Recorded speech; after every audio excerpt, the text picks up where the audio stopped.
The green light goes on and we are underway for the first practice session here for the 2023 Australian Grand Prix here at the wonderful Phillip Island Circuit.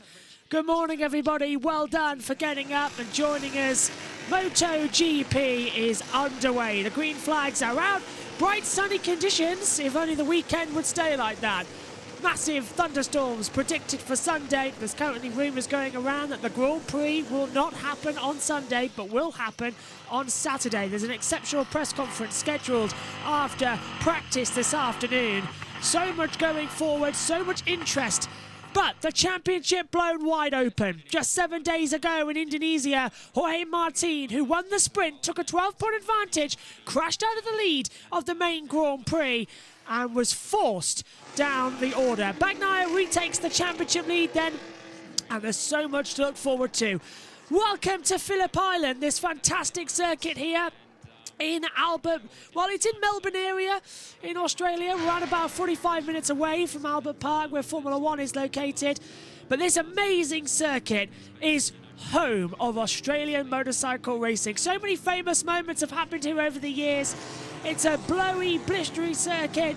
In the dry, it's magnificent. In the wet, it is a curse. So we're in for a great weekend.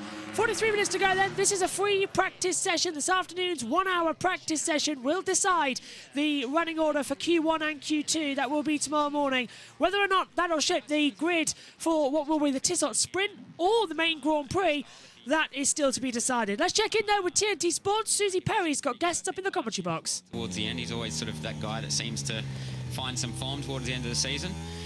And, you know, he's certainly done that this year, but we'll have to see how he fares around Phillip Island. You know, it's not a particularly easy circuit to get right, and, you know, bike setup can be a little hot and cold here, so if he finds his confidence early like he has in his last races, he should have no issues, but, you know, he's been riding really, really well and clearly been a bit of a standout in these last races. It's one that Marc Marquez has got right in the past, as we know around here. He's had his successes, won the podium last year. What do you make of the news that he'll be riding a Ducati next year? Yeah, I mean, of course, nobody's going to be surprised. Honda have been struggling these last couple of years, and I don't think it's just... it's very easy to sit on the outside and go, the team aren't doing a good job, but it's not actually the team. It's coming from way further above than that. And, you know, we're not sure how much effort they're actually putting into the racing. So that's how much budget, you know, all these sorts of things. I know there's a few position changes, etc. High up in Japan, and you know, it seems to be affecting the team on the way down. So the two Japanese manufacturers do seem to be a step or two behind the regulations. It seemed that the European manufacturers all seem to get the you know, on top of everything, either a little bit quicker or maybe, you know, we're a little ahead of the game in a certain way, but it's just a little bit puzzling that the two Japanese manufacturers seem to be equally, you know, steps behind the European manufacturers, and it's certainly making life hard. So Mark going to, you know, give himself a shot and at least understand if it's him or the bike, I think is the biggest thing for him. I suppose people will be shouting at television screens. Do you think he can win the championship next year on the Ducati? I still think he can probably win the championship on the Honda as long as he, you know, gets things right. You know, we saw Rins win earlier in the year in Austin, and quite honestly dominated that race. So a bike doesn't go from winning that early in the season to all of a sudden being completely and utterly non-competitive. So that place has a massive straight as well, so it's not like it's not suited to the Ducatis and European manufacturers. So I'm a bit of a, you know, of the opinion that you know, these bikes aren't quite as bad as they so seem. So are you saying that Honda isn't as bad as we think it is? If it can win a race early in the season, and like I said, it wasn't just a luck race, he went out and you know, almost destroyed everyone. If you can do that, then it shouldn't be outside the top 10 for the rest of the rounds. I think, unfortunately, with racing, some people get a little bit lost, and sometimes you need someone to show what it's capable of. We've also seen that with the KTMs this year. Danny goes and hops on in Jerez, and all of a sudden everyone sort of lifts, and then he does it again in Mazzano. So I think sometimes you just sort of need that guiding star to sort of show what it's capable of, and then that gives everybody else the confidence to go and do a little bit more. It's very easy to sit there and sort of, you know, think the grass is greener, look at what everybody else is doing, and because Ducati have the most bikes and all of them seem to be very competitive and they've done a great job, it's very easy to lose heart and motivation and confidence. So all of those things combined sort of slowly drop you down the field. Casey, they could do with a fast test rider. Any chance you want to dust your leathers off and go and see what the Honda's capable of? If they're happy with like 1 lap worth of data, I don't think I'd do many more than that at the moment. So no, unfortunately, health-wise, I'm not really able to ride anything at the moment, though I'd love to be able to get on the bike on this track. I haven't ridden here on a race bike since my last race in 2012, and you know, when I see it on a day like today, which I've never really seen it, it's just beautiful weather. The track's looking absolutely perfect. Yeah, I'd want nothing more than to be out there at the moment. And listening to you speak there, obviously, I'm not surprised you have a unique perspective, and arguably you went through a similar scenario to Mark, where you were the only one who could make the Ducati perform, and then you up sticks and went to Honda. So were you surprised that Mark, obviously with the legacy and every championship has been won on a Honda, to jump ship at this stage in his career? It is a bit of a surprise move, really, especially when he was under contract. Yeah, the fact that he was under contract is a surprise move, and I'm actually surprised that Honda let him go. I'm not sure how that all worked, but you know, I would have been holding on to him with everything they could, because it's going to be very hard for them to try and you know, fish for any, you know, really high-end talent to come across to you know, to Repsol Honda. So it's going to be, you know, less of a loss, of course, for Mark. He gets to go to Ducati and try and understand, you know, what he's been looking at for the last years, and get a bit of an idea if he's able to ride the bike and what he likes and doesn't like about it. But yeah, I think it's a big hit for Honda. It's going to be very hard for them now to attract, you know, new talent to go there, and when they've been spoken so badly about. But I think as long as they get somebody in with the right attitude, and they go, look, this is what I've got, I'm going to do the best of what I've got, then, you know, you'll be surprised how far it'll move up the grid. Who would that be for you? Someone who's not available now. Yeah, I wouldn't really know in the lower categories. I'd probably try and bring up a talent, of course, from Moto2. Everybody loves to talk about, you know, maturity and experience and all those sorts of things, but half the time that comes with baggage of you know, ideas and their own heads, their own ideology, I suppose, of what they want from something. When you've got somebody coming up from a young class that's hungry and is willing to just do whatever it takes, I think that's the sort of option they need to go for at the moment. And who would be the leader of the team? You don't really need a leader of the team if it's not the right leader.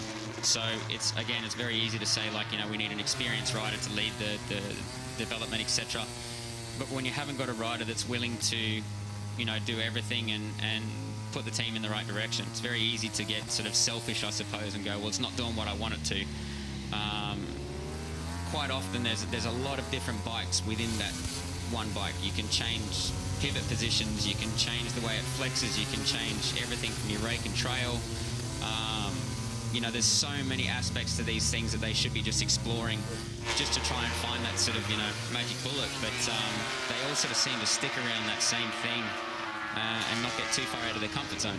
And I think if they get somebody who's willing to go out of their comfort zone a little bit, they might find a really good direction to go in. I suppose the fact of the matter is they have got a world champion in the factory team in Jaron Mir, who seems to be way out of his comfort zone at the moment with that bike. And the only rider that's been able to really achieve success was Alex Rins, who then had a horrible crash and obviously has been out all season until the last race, who comes back. And of course it was Alex that won here last year. It's a real head scratcher, isn't it? It really is. We've seen it a lot throughout all the years of different manufacturers. If they haven't got the right riders on board, all of a sudden the bike doesn't look as good as it actually is. I think it's a very, very hard sport, especially these days. The crashes do seem to be a little too often. there's only one thing they can really make a difference with, which is their braking point and entry. Everything else is so regulated with the controls and everything that are there. So I think they're just going that much faster down the straights with the ride height device and all these things, the winglets, keeping the front end down, making it easier for them to exit. Then all of a sudden the crashes become more catastrophic. They're hitting their braking points much faster. It's a much smaller margin for error on braking. So that's why you're seeing all these riders come together. Plus they've got big winglets hanging off the front of the bikes. I mean, it's just making everything more difficult. So the crashes do seem to be a little bit more catastrophic, and the injuries have been, pretty bad these last years. Might want to turn the volume up here to get some good sounds early in the morning as they go around. Let's talk about the track, Michael. What a racetrack. Obviously, the man sitting behind me is arguably the master of it. Knew how to ride with a rear wheel steering technique that most couldn't achieve and maintain their tyre life. But up through this direction change here at the Hay Shed and up over Lookie Heights, a more beautiful ribbon of racetrack I don't believe exists anywhere in the world. It's just been designed old school in its nature, flows, sets up a perfect race. Slipstream passing over the hill into turn one. It's got a bit of everything in one of the most beautiful locations in the world. Here we go. Mark's down. Mark is down. Mark Marquez has crashed down. Well, we knew that was coming, didn't we? Just as we were hearing Martin's on the lap, but Mark Marquez has crashed. Now, Martin was just in front of it. It's down into turn 10. Front dips away just at the exit from Mark. Martin was lucky to get away from that one and go straight through, but Mark Marquez under braking for the exit of turn 10. The front has dipped away. Well, Mark your cards, everybody. That's his first crash of said day. I actually can't believe he's actually gone and done that. Let's take a listen as to how it happened. So it's going to go down on the entry. Front dips away. Yeah. It's a basic error, but it's not his fault because the way the tarmac dips away down to turn 10, it's a difficult situation for the track to get right. Lap time cancel for several riders, as you can see coming through on the screen. 32 minutes to go then of this session.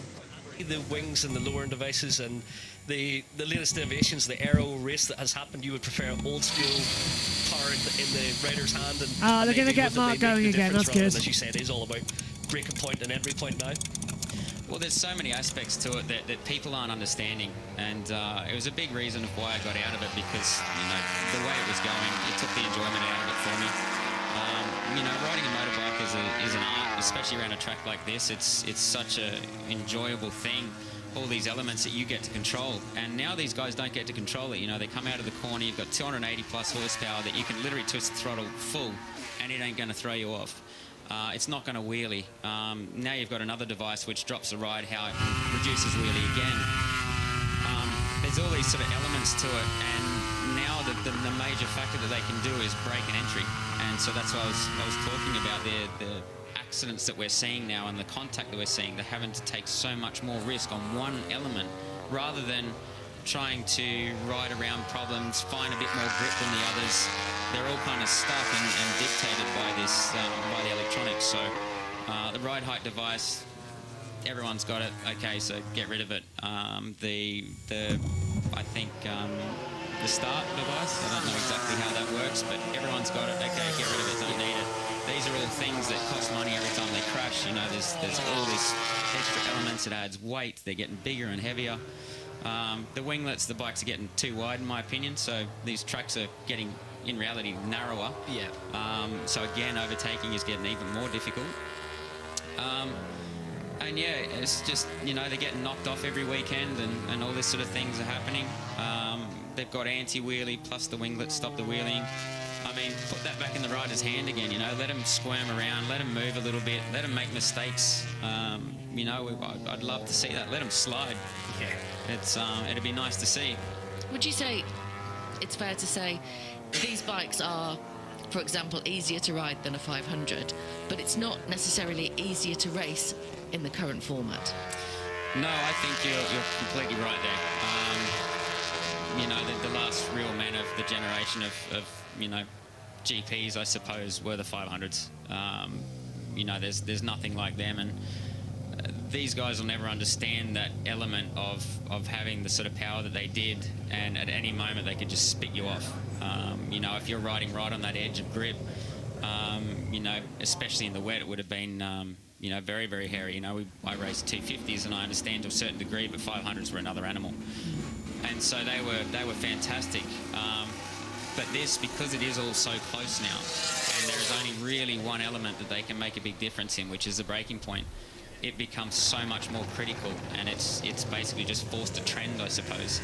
And so everyone's having to push in that same area. So of course, making overtakes is just massively risky.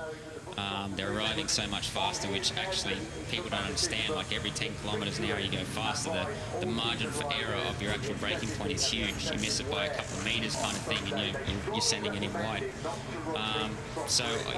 It's made it exponentially more difficult, I think, to race with each other. I suppose the argument that people constantly come up with is it's progress, it's moving forward.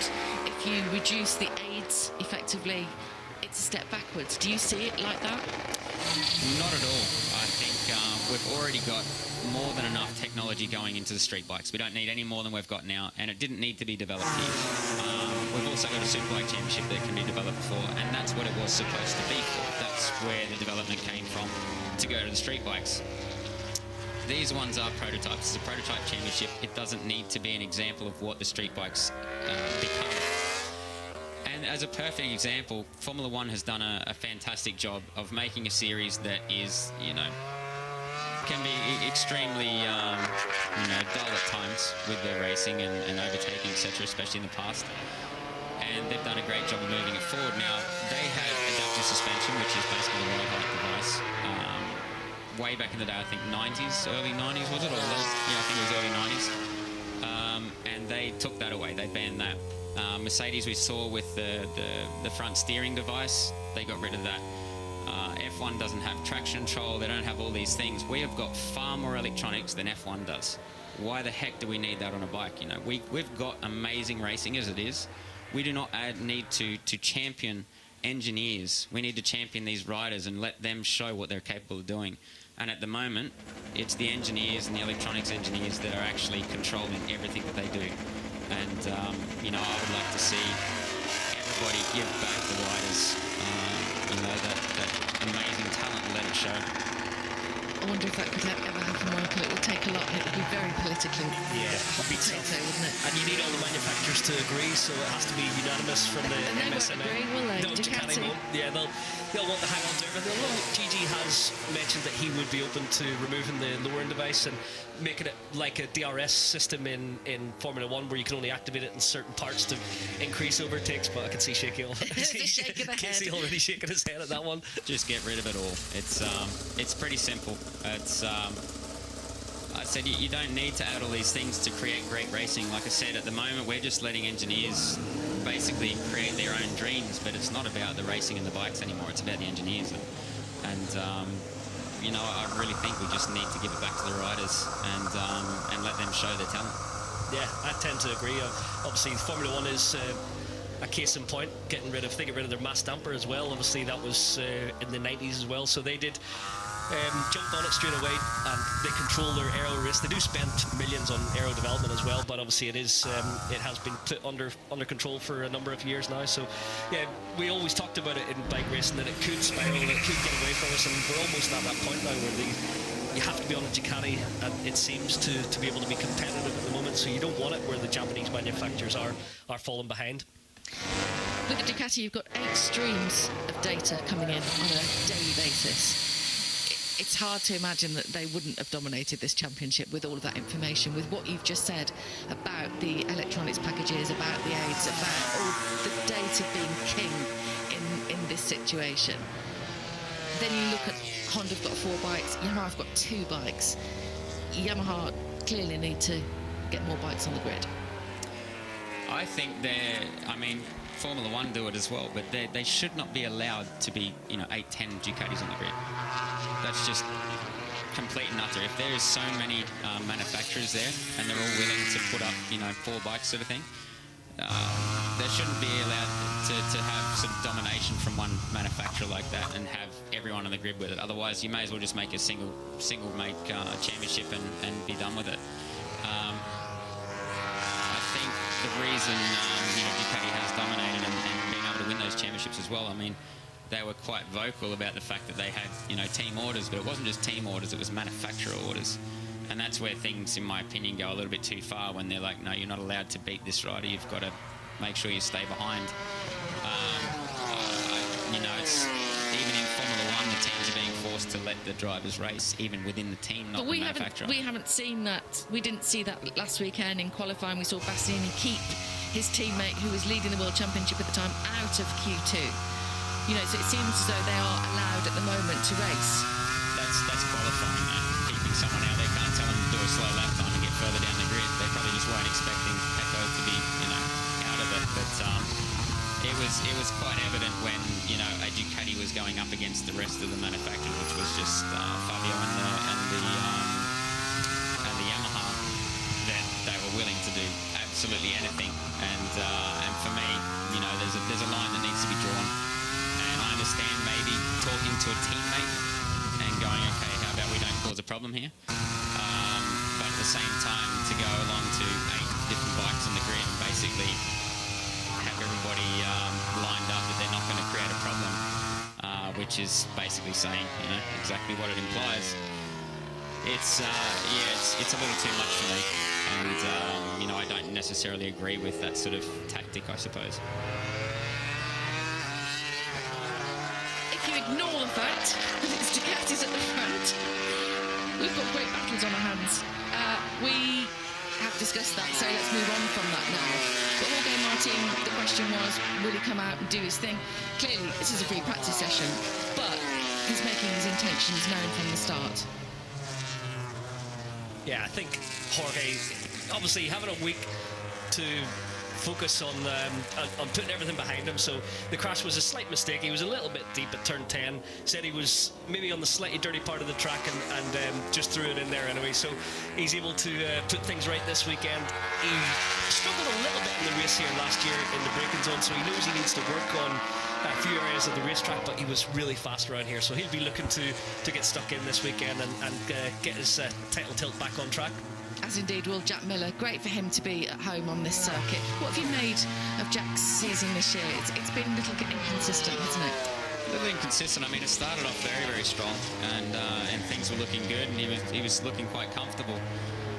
And then there was just a little point there, I can't remember exactly what race it was, where he just seemed to struggle, and he never really got back on track from that. So he seemed pretty happy last weekend from what we were discussing, and pretty happy with where the bike is at the moment. So we'll see how he goes this weekend and see how the KTM goes around this track. But we're yet to see.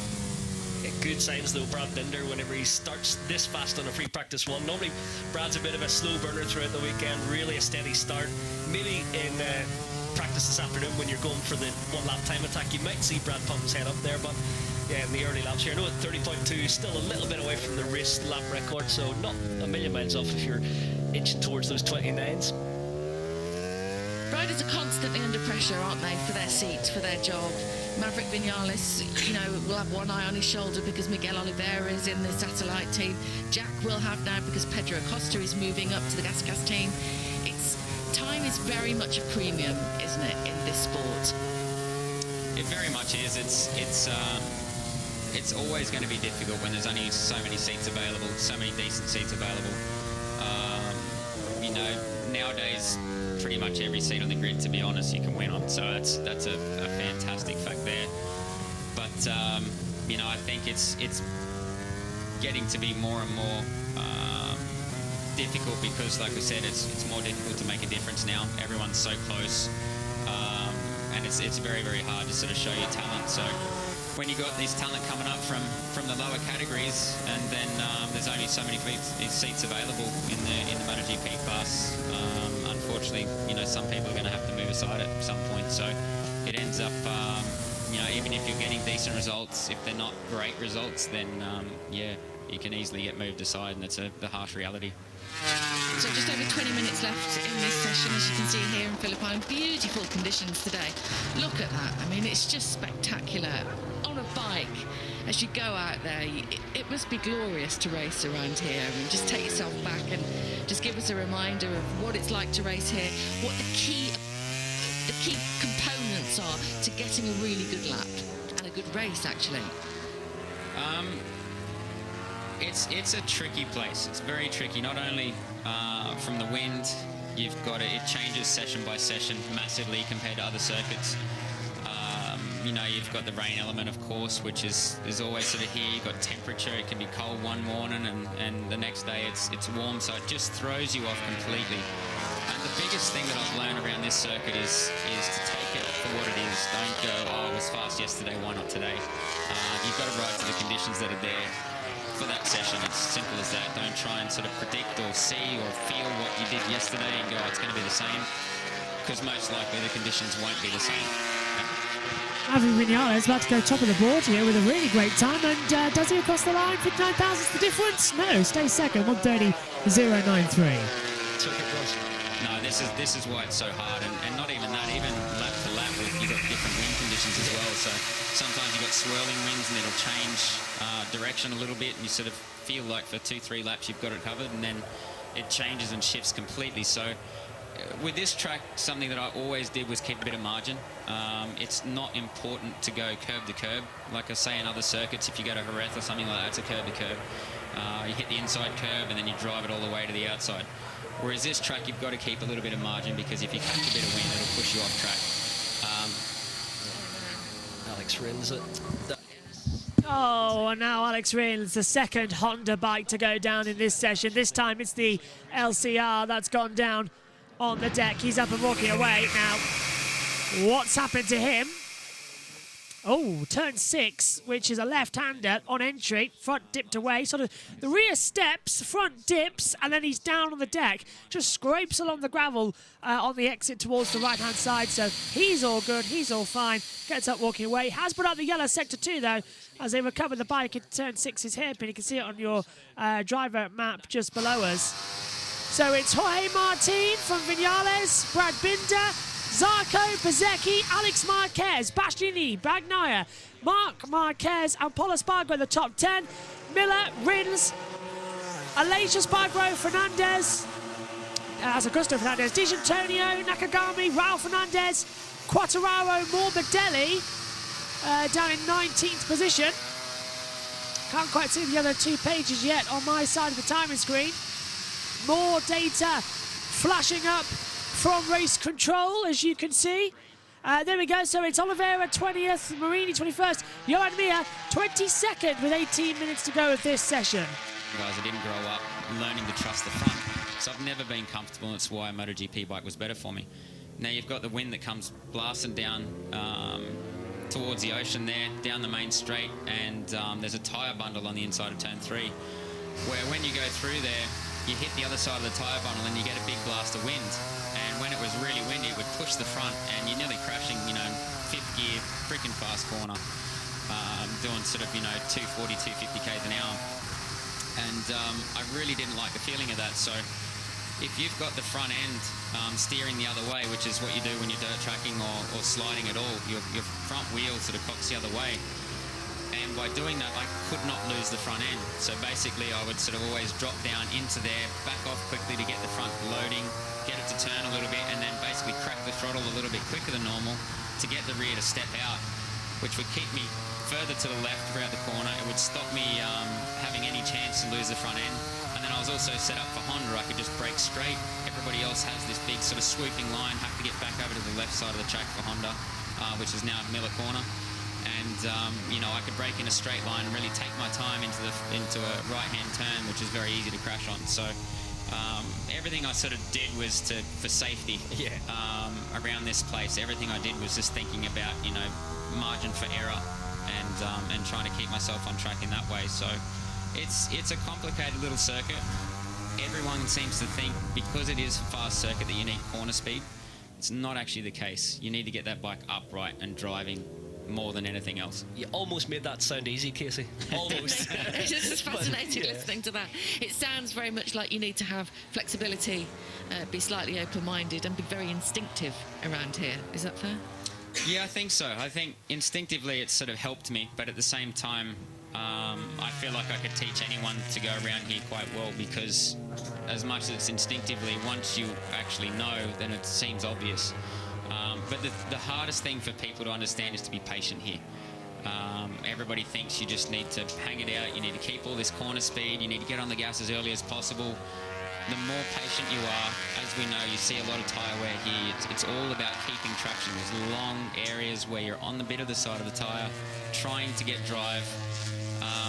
It's already overheating the tyre, or you're using a very hard tyre to last the race, so you need every bit of grip you can get, and people sort of forget about that. They start running in on the front end, they're worrying about corner speed, they get on the gas early. When you get on the gas early, you can't pick the bike up, and it all sort of compounds the problem through the whole circuit. So yeah, if you're not getting that bike to sort of turn a bit more through the corners and being patient, waiting for that moment to pick it up and drive out a little harder, then this place will eat you up, or the tyres. Alex Marquez there on a decent lap, sitting in 7th at the moment. He said to us last weekend in an interview which got picked up by the Spanish press about Mark, that I asked him about the one-year contract and how he felt things would go moving forward, and he said he felt like he would love the Ducati and he would change his mind, because he said apparently to Alex he needs to get the enjoyment of racing again. You'll completely understand this, I'm sure, and if he doesn't, then he's going to retire. Yeah, I completely understand this. But, I know it's controversial and everything, but, you know, these bikes, personally, I wouldn't like racing them. And it's, you know, even at my stage where I was in 12, there was already far too many electronics, far too many controls. And it really does. These guys won't even understand what they're missing, because they've never been able to get out and slide those bikes through a corner and really have fun with the power they've got. It's all just, you know, basically choking them back. It's holding them back the whole time. So it's, for me, I completely understand Mark, because he got there at the end of mine, so he's seen this whole progression a little bit more than these guys. And also, you know, being able to race at the front and compete, which is what he loves. It's going to be hard, sort of, you know, having to suck it up and, you know, finish further down than what he wants to. So you wouldn't want to race these bikes in terms of, you feel as though there wouldn't be the enjoyment of racing these bikes? That's the only reason for it. It's not for the racing of it, all those sort of aspects. It's just the enjoyment of it. Even when I went testing with Honda and they brought out their CRT version of bike, it had so much less electronics, and I was backing it into corners and sliding it out, and I had an absolute ball, the most fun I'd had in the bike in years, on a racetrack. And like I said, you don't really know what you're missing, and you know, until you sort of go back and have a go and then go, wow, this is what it's like to ride. There's some that love the racing aspect, so it doesn't really matter what they're on as long as they're racing, and some that love winning and things like that, which is you know, they will do anything to win, so they'll ride whatever it takes to win, etc. But for me, it was all about the enjoyment. When I lost the enjoyment, then, you know, it was time to stop. I guess when you're enjoying racing, it's easier to find that sweet spot and be winning as well, so the combination maybe kind of comes together. Just want to give a shout out to Augusto Fernandez, who's third and maintains his contract for next year. Michael, he's had a pretty good season, hasn't he, as a rookie? Yeah, as a rookie, deserved to get a contract renewal. He obviously had a tough period in the summer because everyone was questioning whether he would get put aside to allow Pedro Acosta to step up, but in the end it seemed a fairly amicable decision between Paul Espargaro and KTM to allow somewhat of a glorified test riding role with more wild cards for Paul, because Paul still wanted to race a lot, but I think Augusto's done enough to cement his position here on the grid in 2024, so good to see him back, and it'll be interesting to see him lining up alongside the other number 37, so they're both battling for that number in the class next year. They had a switch when they were Moto2 teammates, and I think Pedro will have to give it up again, so it'll be back to the 51 for Pedro Acosta inside the Gas garage next year. You think first come first served would stand there, don't you? Yeah, I think so. Yeah, typically. Paolo Campionotti then, Pramac boss. Pretty happy at the moment with the way the season's been going, the interchanging between him and Pecco Bagnaia. Obviously he'd rather have Jorge Martin, top dog, at the end of this weekend. What are the possibilities, do you think? Yeah, obviously we've talked a lot to Davide Tardozzi, to Paolo Ciabatti, and you can tell they want it to be a factory Ducati to win. They don't want it to be Ciabatti's birthday today, by the way, so happy birthday. He'll be wanting the opposite, clearly. They clearly want it to be the factory team to take the title, but at the same time, if Jorge does win on a satellite team, it is a factory bike, they have pretty much all the same tools as Pecco, less resources behind the scenes in terms of the engineers, technicians to assist. But at the moment, Martin says he doesn't change the bike, he just rides it each weekend, leaves his base set and goes out there and finds his rhythm with it. So yeah, everything's working. The change of Johan Zarco moving out of the garage, we spoke to Paolo before the summer break, and he didn't want to change anything. He wanted Zarco to stay, and obviously Ducati only offered Zarco 1 year in MotoGP, and then a superbike move for 2025, and Zarco wanted security of 2 years in MotoGP, so he's off to LCR. And weirdly, it's allowed Frankie Morbidelli, who's slightly underperformed for a couple of years, to take one of the coveted rides on the MotoGP grid. So it is a bit of musical chairs over the last few months, but I think Pramac Ducati are in a sweet spot in terms of their growth over the last 10 years. At one point, they were a team no one really wanted to ride for, and now they could win the world title this year. It's been a really outstanding rise, hasn't it? In such a progressive way. It's not like they just boom hit the scene and went there or found a bit of form. They've just slowly learnt from their mistakes and built up a fantastic team. Yeah, which is incredible to think they were a proper privateer team in essence, but now they are a world title winning team. So I agree with your comment earlier that there are 22 bikes in the grid and any one of them could win a race at any point. So I think part of that is the machinery that's available for the teams, maximum 1 year old factory bikes for every squad in the paddock. So it's created parity, but yeah, also intrigued listening to your comments about how controlled it is, how the engineers don't, they have as much of a say in the outcome of the race as the rider does, whereas that wasn't the case in the early years of the four-stroke era in MotoGP. It was nice seeing smoke in the rear tyre, drifting it on the way into the corners, fighting the wheelie off the turn, using your body to stop remember how violently your Ducati used to shake off the corners with all that horsepower, and it was nowhere near the horsepower they're getting right now. So it's a different riding style these days, so much. No, it's I haven't ridden these latest versions of bikes. I can basically imagine how it is because I saw the way things were going when I was last testing. But you know, it's got to be hard work for these guys. Like in some aspects, it's incredibly easy, but now with all the electronics and everything, they've got to press and every button and every lever they've got to do. There's a heck of a lot going on now, and you know, there's more to think about. Like I said, electronically, there's more that they do electronically, and you know, like I said, with the winglets and all this sort of other aspects that are coming into it. But what people don't understand as well is how much more expensive this is making it. So a lot of teams do sort of struggle to keep up with certain aspects of it because of the expenses. Every crash now is an incredible cost.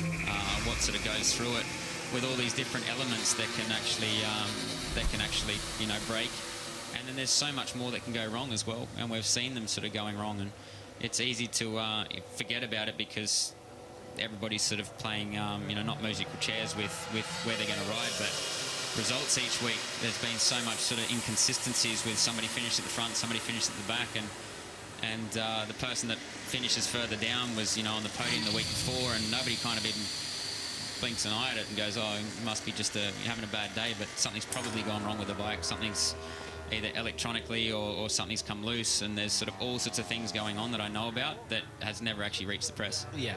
Well, Zarco last weekend, as an example, was it his ride height device or the actual start device? Can't remember, one of the two stuck down for him at the start, and yeah, that ruined his race. So it's adding extra complications, extra risk, and causing more crashes in essence.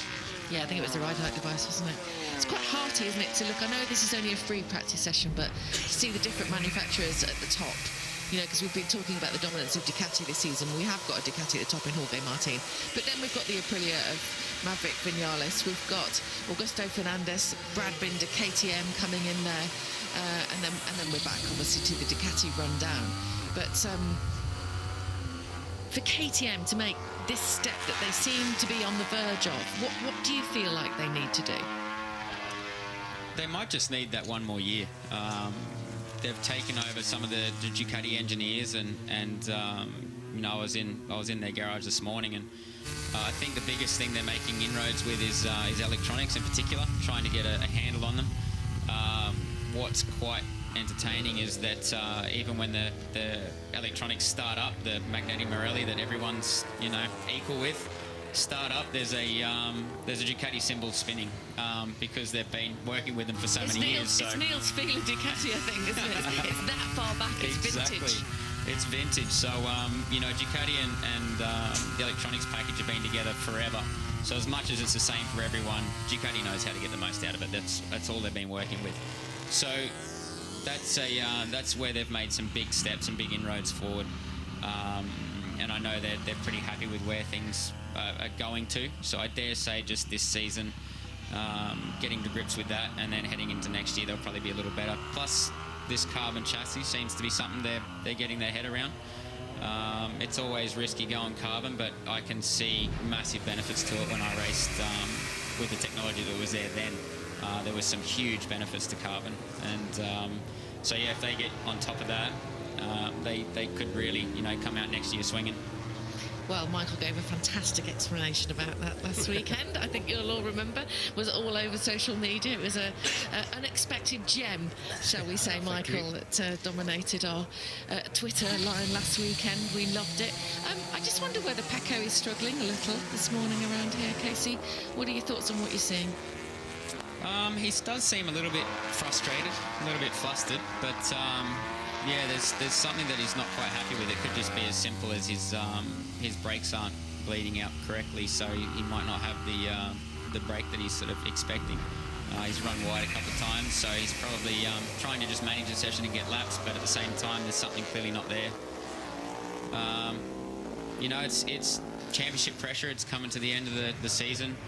No matter how cool, calm, collected someone is, it's always going to get to you, so it'll just get to him in different ways. And yeah, we'll see how he handles it over the weekend. Free practice one isn't really much to go by at times, but this isn't a circuit where he's particularly flourished over the years anyway, is it really? No, not really. And again, even last year I worked with Pecco, and he tried to listen and do things, but again, it was that championship pressure at the end of the year. He sort of ended up reverting back to a little bit of what he knows, I suppose, knows how to ride. And this place, you've really got to be patient. Like I was talking about before, you've got to get that bike upright and driving down the straight. So if you're a little impatient around this place and trying to make it happen, then it's going to punish you for it. Maverick clearly has been patient, and it's just happened for him, going top of the table. He wants more after last weekend, Michael. He's desperate for that win for Aprilia, and you kind of hope. Sorry, you heard a crack. That's just Charlie falling off his chair. Yeah, you hope for more, don't you, from Maverick, because there is a sort of sense of fear that everything comes quite quickly behind you, and if you don't make hay while the sun is shining, you miss your chance. Yeah, Maverick's confident with his Aprilia package this year. He's enjoying his racing, it seems like, more than ever. I think he's in the best environment he's ever been in, whether that's his family life at home. He's 2 kids now. He does seem very happy. So chilled, whereas when he was at Yamaha, he was always on edge, stressed, and it just looks like he's a happy Maverick Vinales, and I think the Aprilia works for him. He's getting closer to the first victory all the time, and I keep thinking it's going to happen. He rode such a good race in Lombok 1 week ago, and he sounded really pumped up for Phillip Island. So yeah, he could spring a surprise here this weekend. Aprilia have always gone quite good around here as well. Even I remember Ian Oney on the Aprilia the test back in, I think it was 2019, and he was super fast around here. So yeah, I think the chassis of the Aprilia works quite good on this circuit, so could be a good weekend for Maverick. And Ian Oney back racing next year, I believe? Yeah, Go 11 Ducati have signed him up, so yeah, return to racing and move towards Superbike. Be interesting to see if he's a little bit rusty after all those years off. It's a long time off, isn't it? It is, but yeah, he's a talented rider, so I don't expect him to take too long to get back into the swing of things, and he has kept riding throughout with practice bikes and Misano and Mugello and whatnot, so yeah, interesting to see how he takes to the World Superbike paddock though. Augusto Fernandez, 3rd fastest on a good lap here. No Hervé Poncharal across this triple header. He's decided for the first time ever to take a little bit of time off and watch from home. I wonder if he's screaming at the TV right now. Has he got someone filling his shoes and managing the garage as such in his absence? Or no one can fill Hervé's shoes, exactly. Michael. Yeah, that's true. That's very true. But maybe just doing it remotely. So Yeah, I think so. Checking Yeah. in with all the crew. But yeah, obviously that just shows the calendar and the effect that it's having on mechanics, staff, and it's going to be even tougher next year with a 22-round series. Well, this is a conversation, Casey. We were joking about it this morning with 22 races next year. You know, that's such a full-on mode. We're all coughing and sputtering here actually this weekend. We're all gone down with the lurgy, and you get to a stage, I think, where you have to start putting everybody on a rota because it's so much for the human body to take. The travelling, the work schedule, handling everything, having a life as well at home. It's so many races, and I wonder whether there's an element of taking the special part of racing away the more you race, because it feels a bit like that in Formula One for me anyway. It really does, and unfortunately, these championships seem to just listen to what the people want all the time, and it's just they want more, they want more, they want more. So, you know, yes, we all want to see a race every weekend. That'd be great, but you've got to realise that it's people's lives, mechanics, everyone that's here. I mean, this is a huge operation each and every race weekend, and then that's not counting testing. It's not counting when these guys get back home to the factory, especially all the Ducati guys. They're there week in, week out. I mean, I can't imagine how much time they actually get at home. So with such a busy calendar, it's getting, you know, ridiculous. And then, like I said, with every element they keep adding to the bike, that's just another, you know, huge amount of time that they put in development, they put into everything that's going on, costs, etc. It's the whole thing sort of needs to take a bit of a step back and a view of where they need to be, where they need to get to. We've seen, you know, almost half the freaking grid be out with injury this year. Well, we haven't actually had one Sunday race with a full grid of permanent riders all season, not one race. I mean, that's telling you enough, isn't it? There's a lot of championships, and there's a lot that the FIM need to start taking control of a little bit with regulations, etc. What's going on, even to the point of Supercross, where, you know, motocross and Supercross guys now have so much traction control. It's incredible. A stock 450 that I've ridden has traction control that you just don't need. Now, as a, you know, average rider, punter, yep, great, okay, it's already developed, it works really good. We don't need it any more than that. And those guys certainly don't. They're riding on dirt. And it all goes back to everything. You know, we keep thinking that you can't stop this progression, but you really can, especially in a prototype championship. We do not need these being on the street, so therefore we can regulate what we do. And they really do need to set a set of rules that basically goes for 10 years. Then manufacturers can come in, know what they can set out as a budget, realistic. You can get Suzuki back in, Kawasaki, you know, different things like this, other manufacturers. They know that the regulation is going to be the same for 10 years. They're not going to be behind the 8 ball constantly and going, well, now we don't have a budget for this. So there's a lot going on that I think, you know, everybody just keeps thinking moving forward, and they need to slow down. Michael, in terms of the new racetracks that we're going to, India, Kazakhstan, Indonesia. So we've ended the first session then. Martin, Augusto Fernandez, Maverick Vinales, Brad Binder, 1, 2, 3 and 4. Not a bad session overall then here for the first practice of the Australian Grand Prix. Later on though, we'll be back for the 60-minute session of Practice 2. Thanks for your company. We'll see you later. Bye-bye.